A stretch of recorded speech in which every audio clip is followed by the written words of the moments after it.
Good evening and welcome once again to the Week in Review. During the course of the next 30 minutes or so, we're going to be taking a look back at the major news stories that occurred over this previous week and give you a second chance, if you will, to see some of the things which for one reason or another you might have happened to miss as they were occurring.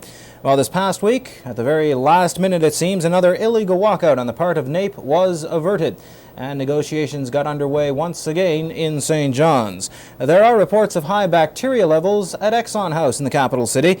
Senior citizens could soon be paying a lot more for prescription drugs, and the prospects for Newfoundland's economy doesn't look all that bad. At least, so says the president of the St. John's Board of Trade. We'll have the details of those stories and others when the Week in Review continues in just a moment.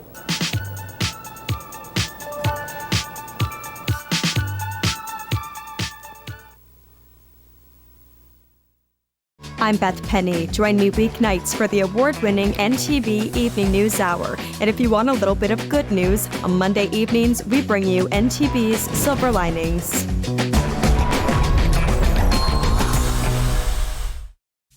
From Portabass to Corner Brook to the Great Northern Peninsula and all points in between, join me, Becky Daly, as I tell your stories from the West Coast on NTV and NTV+. Heading up our recap of the news from this past week is the NAPE dispute. Now, to bring you first of all up to date on the developments. Late on Monday, it was learned that the talks between the two sides had apparently broken down. By Wednesday, the union and its officials were suggesting that another illegal walkout on the part of the NAPE members could take place as early as Friday morning. But then on Thursday came a bit of good news. Both sides agreed to return to the negotiating table in St. John's. The talks progressed for some 16 hours on Thursday evening. That was up until about 3 o'clock on Friday morning. Then yesterday afternoon, those talks resumed once again. When they came out of the Friday morning session, it was announced that a mutually agreed upon news blackout had been imposed. The talks have recessed until tomorrow afternoon at about 2 o'clock. At that time, both sides will be back here. And until that time, there's complete news blackout. There'll be no other statements made until tomorrow afternoon. You mean today, I guess? Oh, today. Sorry, yes. So that's it. Can you tell us just in very general terms how the sessions have gone? The sessions have gone very well tonight, but both sides want some time to consider some of the things that's transpired tonight. And we'll be back tomorrow afternoon. That's it. Thanks. Now, for their part, the representatives of the union, meanwhile, weren't saying all that much about the talks and what exactly was happening there. But spokesperson for the union, Tom Hanlon, would so far admit there is at least a bit of room for optimism. That, he says, is because the negotiations are at least continuing. Well, I think you probably know from the Deputy Minister that we've exchanged proposals, and the Treasury Board has requested that we wait until 2 o'clock tomorrow. And we'll resume negotiations at that time, but we have agreed to a news blackout because of the delicacy of the talks, and we don't want to jeopardize those. What's it mean for tomorrow morning regarding the 5,500 employees? Is there a strike or not? Well, obviously not. The recommendation will now go out that no strike action will be taken as 8 o'clock tomorrow morning. It looks like we are going to be at the table at 2 o'clock tomorrow, and we feel any action now in terms of resuming the strike would jeopardize those talks. Are you near a deal? I obviously can't make a comment because I've agreed to a news blackout on it. Well, give us some indication as to your progress. I'd like to be able to do that, Jerry, but we made it absolute on both sides that we would have a news blackout. Both sides want some time for reflection. We did agree on at 2 o'clock tomorrow, and hopefully it will mean something concrete. But until that time, I just have to decline to say anything further on it. Afraid I'd be accused of jeopardizing it. How many more hours are you looking at before you can make a decision on which way the thing goes? Well, that'll depend. The 96 hours obviously wasn't a mandatory thing. We've agreed that if there's meaningful negotiations and discussions, we'll continue to talk. So we don't feel constrained by any specific time limits. Now, at last reports, those negotiations were continuing. Once again, we repeat that a news blackout has been imposed on the talks.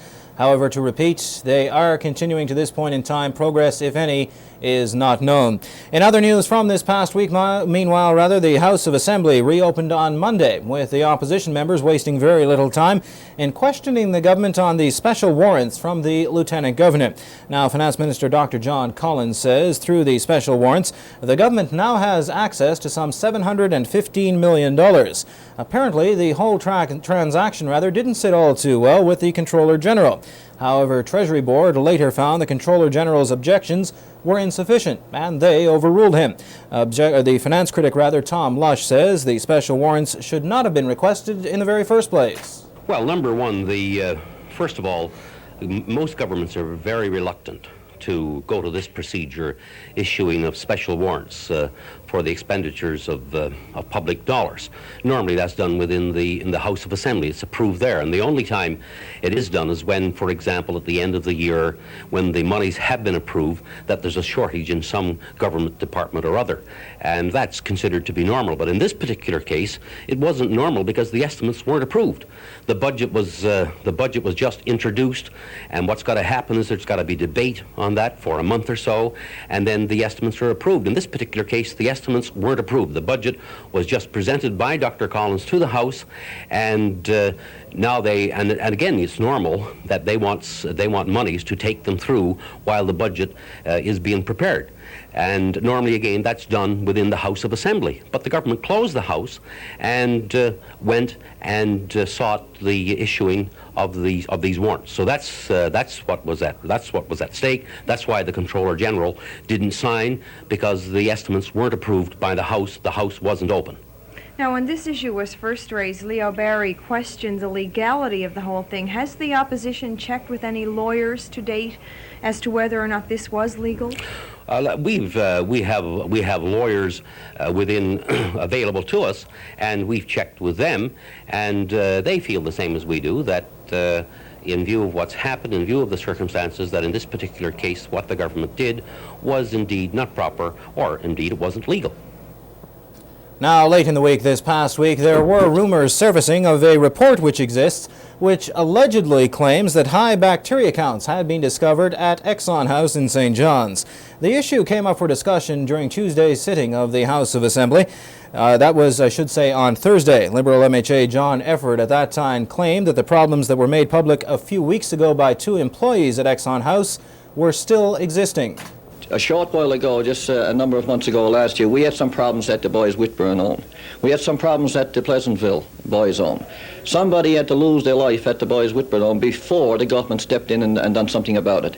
Is Mr. Brett saying that this individual resigned his position after working 7 years there and dreamed up those problems? No, I say to Mr. Brett, he's better start getting off his high horse, realizing that he has a job to do, which he certainly hasn't been doing in the Department of Social Services. He's either not qualified to do the job, or the impression I'm getting from the Minister of Social Services that he just doesn't care about those children. Those children have special needs. So let's face it, they're not the average normal person in this problem. They have special needs, and we have an obligation as government and as citizens of this province to make sure that they are suitably housed and suitably looked after.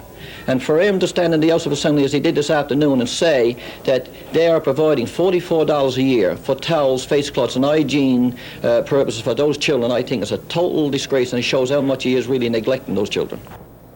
But that same day, the allegations were denied by the Minister of Social Services, Charlie Brett. He indicated that conditions at Exxon House are satisfactory to government. I don't know what report Mr. Hefford is talking about. The incident that he brought up in the House has been dealt with. It was dealt with a number of weeks ago, and as far as I'm concerned, to the satisfaction of everybody involved. So I don't really know what else we can do. Mr. Brett, what about the high bacteria count? Mr. Efford says he has information that the bacteria count at the home is higher than it should be. Have you heard anything about that? No, I've never heard it before. I never heard it until this afternoon in the House. I don't know what the gentleman is talking about. There were some accusations, I believe, some weeks ago, but I was informed by both the management over there and other people that the place is, there are people there going at it almost continuously. So I don't know what the gentleman's talking about. Well, what do you mean by accusations that were made? Well, there was some suggestion, I believe, by the 2 people who reported the incident over there that probably the place was not as clean as it should be. And then subsequent to that, of course, When I had the matter investigated, I was told that this was not so, that the cleaners are there all day long, and the place was as clean as it could be for such an institution. Still with the weekly business from the Provincial House of Assembly, this time a story that did indeed occur on Tuesday. Naskapi MHA Jim Killand on that day asked the Speaker of the House to discipline the Public Works Minister. That's for an incident that happened in the House during an all-night sitting that occurred on the 25th of March. Killand said that during a heated exchange between the Leader of the Opposition and the Minister for Public Works, Haig Young, the latter at one point turned his back towards the Opposition and patted his posterior. Now, Killand was asking that the minister be reprimanded for what he describes as an extremely distasteful act. I just sort of want the Speaker to rule on an action that the Minister of Public Works took in the House on March the 25th. There were two separate incidents. First of all, in an interchange from both sides of the House, between both sides of the House, Mr. Young made an indecent or improper gesture, which was played in the media quite extensively. Following that, a minute or two later, he re-entered the House improperly and made some other comments. When he was brought to task about that, on a point of order, he apologized for what he had said, but not for what he had done. And by the chair not correcting, or no one addressing the indecent or improper gesture, I felt that my privileges as a House member had been insulted, and every member of the House was in the same position. Now, if members of the House didn't agree with my point of view, they were in effect condoning Haig Young's actions. He patted his backside. That was an insult to the Speaker, it was an insult to me as a member of the House, and the other 50 members of the House besides himself, of course. I just want the Speaker to rule on that as being a breach of privilege of members of the House. Following that, I would have asked the Government House Leader to make the appropriate motion that the Minister be suspended or censured to the degree at the discretion of the Chair. Provincial Forestry Minister Len Sims was in Ottawa this past week attending a National Forestry Congress. Now, the gathering was the first of its kind in this country in nearly 2 decades. It brought together forestry ministers from right across Canada and as well representatives of the forest industry. Before leaving for the sessions earlier this week, the minister had these comments. Yeah, I mean, the topics will range from the importance or question of trade, I guess, as it applies to lumber, which is not too effective here in Newfoundland. But certainly the newsprint aspect of it, there would be some interest in that respect. The use of pesticides as it applies to the environment, if you want, in spray programs and the like, and that's a topic that I will probably take a fairly significant role in terms of the discussion. But generally speaking, we're trying to develop a strategy for forestry. Forestry is not a very kind of sexy topic. People don't seem to have a lot of interest in it. People seem to take forest for granted. You know, nobody seems to worry about trees. I think everybody assumes there'll always be trees there. Mm-hmm. But there's an awful lot of work and a lot of things that have to be done to ensure that there are trees there and a resource there for the future, such as the silviculture activities and planting and so on. And that's another topic that will be discussed. So there are topics that will be of significant interest to Newfoundland and on which I'll be airing our views. So you feel this Congress will act as a good PR or promotion and uplifting of the image of the forestry department? Yeah, there's no doubt about it. To be perfectly candid with you, that's one of the major reasons why we developed the program over the past year or so. Senior citizens are warned that they could very soon be paying quite a lot more for prescription drugs in this province, and a vice president of the Canadian Labour Congress pays a visit to Newfoundland. We'll have details of those stories and others when the Week in Review continues in just a moment.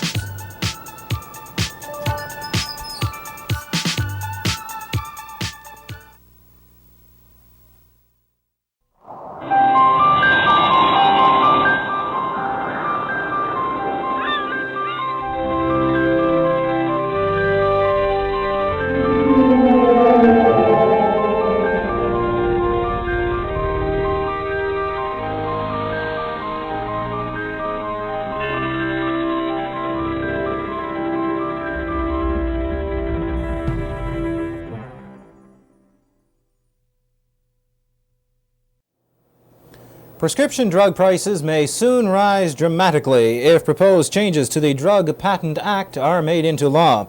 The federal government plans to protect the large drug companies by making it illegal for smaller companies to copy drug formulas for sale at bargain prices.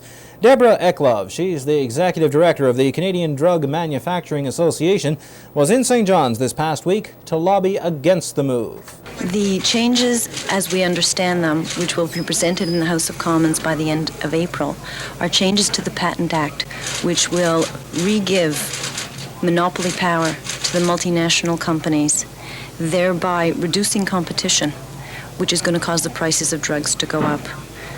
When this situation was like this, before 1969, there was a situation very similar to that kind of a monopoly situation, and the prices of drugs were of the highest in Canada. The Patent Act was then changed because the government wanted Canada to benefit from universal drug coverage, universal health coverage, and we are very concerned that changes to the Patent Act now will affect that and make drugs less available and make the prices of drugs higher. What that means for everybody is not just the individual who goes into the store and into a pharmacy and buys drugs, but people who have drug benefits through work in hospitals will be affected by the increased prices of drugs. It's probably paying higher premiums? Absolutely, either paying higher premiums or having less services available. And the population which will be very hit by this would be the elderly as well. The mayor of St. John's this past week indicated that the current slump which is being experienced in the world price of oil is indeed cause for concern in Newfoundland. Murphy says, as it stands at the moment at least, he does not believe it will ever be feasible to develop Hibernia. He adds that the current situation is causing unrest in the business community. I was just speaking this morning with Councillor Bruce Tilley, who, as you know, is the general manager of the Newfoundland Board of Trade, the St. John's Board of Trade. And he was saying that there is a lot of apprehension among the business community. You see, it was announced several years ago by Mobil that the rock bottom price for the development of oil was around $20 a barrel. And even at that price, there was nothing left over for either the federal or the provincial government. Now the price has gone down to $12 a barrel, and the fact that Russia has started to export oil at $12 a barrel, it is, in the opinion of a number of oil executives, I fear that the price might stabilize around $12 a barrel. I remember in January I had the vice president of Texaco in my home, and he at that time said it could go down to $10 a barrel, and at that time it was about $24 or $25 a barrel, and I thought he was crazy. But obviously he had some inside knowledge as to where the price was going, and there is such a world glut of oil now that, you know, one has to be a bit apprehensive about whether or not Newfoundland's oil will be developed. On the other hand, Canada should aim, I believe, for self-sufficiency. Anything could happen in the Middle East, you know, if the war between Iran and Iraq ends with the disruption of boat traffic through the canal there, you could have, again, a world shortage of oil. So now you've got a strike where the oil wells over in Norway today are shut down. So it's a very volatile thing, and really, when no one could predict in last December that this was going to happen, so now no one can predict what's going to happen in the next 3 or 4 months. We might be well back up, but I don't think we'll ever see the price up around $36 a barrel again.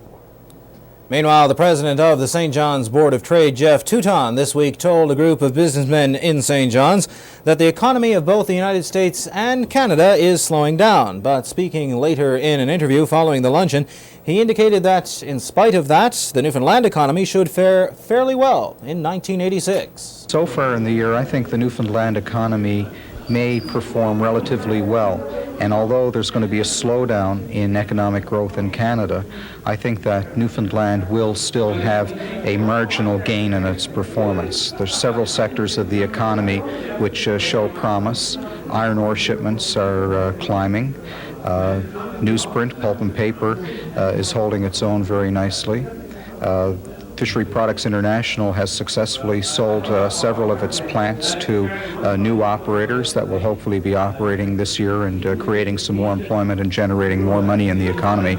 So there were several positive signs, plus retail sales in 1985 did grow in Newfoundland, and I would think are still going to grow this year as well. Interest rates still too high for you? Yes, there's still that 8% spread between the rate of inflation, which is only down around 4% now, and say for a conventional mortgage, which is running at about 12%. That 8% is a heavy premium for people who are borrowing money to pay, and in reality what they're doing is helping to finance the federal government's deficit, and that's something that we'd like to see come down and have the interest rates come down with it. A vice president of the Canadian Labour Congress was in town in St. John's this past week on Tuesday. Shirley Carr will be taking over as president of the association later on this summer. That will mean she will be the first ever woman president of the group. Carr was in the capital city for a meeting of the Council of Maritime Unions.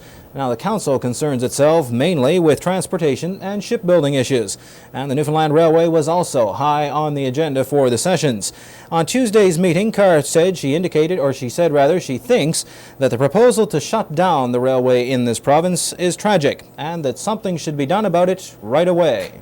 I think this province has to make sure that the railway industry and the railroad in this province is maintained. And I think that the province has to now make a firm decision, regardless of the federal government's unwillingness to come out and decide what they're going to do, that they're going to rebuild the railroad in this province and make it as efficient and as effective as possible on behalf of the people of Newfoundland. What do you suggest they do with this in mind? Well, obviously with this in mind, they have to start rebuilding it. And they also have to start making sure that they have our people back to work, or the working people of this province back to work. But how would the government of this province go about making sure the railway is retained? Well, if the government of this province is sophisticated enough about other things, certainly it is sophisticated to know that the backbone of this province is the railway system, along with the shipbuilding, along with the shipyards, along with the fishing industry, along with these things. That's what makes this province so unique, and I think that they then have to make sure that their priorities get into the proper places, and the priority happens to be the maintenance, the rebuilding of the railway system to make it effective and in effect be there for the movement not only of our people, of the citizens of this province, but also of the goods of this province and elsewhere. But I think you have to have the determination and the will, and where there is the will, there is the way. And to wait for the federal government to make decisions. What are they doing about putting the pressure on the federal government to give them money that's required?